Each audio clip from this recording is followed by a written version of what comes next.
Hello everyone, welcome to శ్రీచన్స్ kitchen. Flax seeds లేదా అవిసె గింజలు. ఈ అవిసె గింజల వల్ల చాలా మంచి హెల్త్ బెనిఫిట్స్ ఉన్నాయి. ముఖ్యంగా ఇది శరీరంలో బ్యాడ్ కొలెస్ట్రాల్ని తగ్గించి హార్ట్ హెల్త్ని ఇంప్రూవ్ చేస్తుంది. బ్లడ్ షుగర్ లెవెల్స్ని కూడా బ్యాలెన్స్ చేస్తుంది. పీచు పదార్థం ఎక్కువగా ఉండడం వల్ల బాడీ వెయిట్ కూడా బాగా మేనేజ్ అవుతుంది. ఈ హెల్త్ బెనిఫిట్స్ గురించిన లింక్స్ కూడా డిస్క్రిప్షన్లో ఉన్నాయి.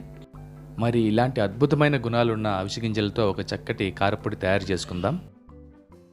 1 కప్పు అవిసె గింజల్ని లో ఫ్లేమ్లోనే ఒక 10 నిమిషాల వరకు వేపుకుంటే సరిపోతుంది. అవిసె గింజలు వేగిపోగానే కమ్మటి స్మెల్ అయితే వస్తుంది. ఈ గింజలు వేగాయని ఇంకా బాగా తెలుసుకోవాలంటే ఒక 10 నిమిషాల తర్వాత ఈ గింజలు ఇలా చిట్లడం మొదలు పెడతాయి. ఈ స్టేజ్లో మనం స్టవ్ ఆఫ్ చేసుకుంటే సరిపోతుంది. తర్వాత వీటిని ఒక ప్లేట్లోకి తీసుకొని కొద్దిగా వేడి తగ్గే వరకు అలాగే ఉంచుకోవాలి. రెసిపీ డీటెయిల్స్ డిస్క్రిప్షన్లో ఉంది. వేడి తగ్గిపోయిన తర్వాత ఈ గింజల్ని ఒక మిక్సీ జార్లోకి ట్రాన్స్ఫర్ చేసుకుందాం.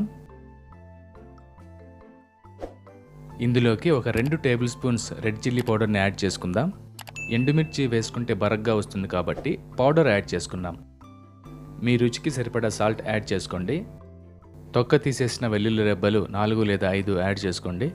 అలాగే 1/2 టేబుల్ స్పూన్ జీలకర్ర కూడా వేసుకొని బాగా మెత్తగా పొడి చేసుకోవాలి.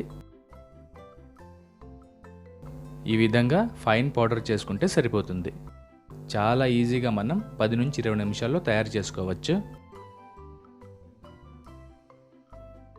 ఈ పొడిని మనం దోశలపైన చక్కగా చల్లుకొని కూడా తినచ్చు. కారం దోశ తిన్న ఫీలింగ్ ఉంటుంది. హెల్త్ బెనిఫిట్స్ కూడా ఉంటాయి. ఈ పొడిని వేడివేడి ఇడ్లీల్లో నెయ్యి వేసుకుని తింటే ఇంకా బాగుంటుంది. ఈ పొడిని మనం కూరల్లో కూడా చల్లుకోవచ్చు.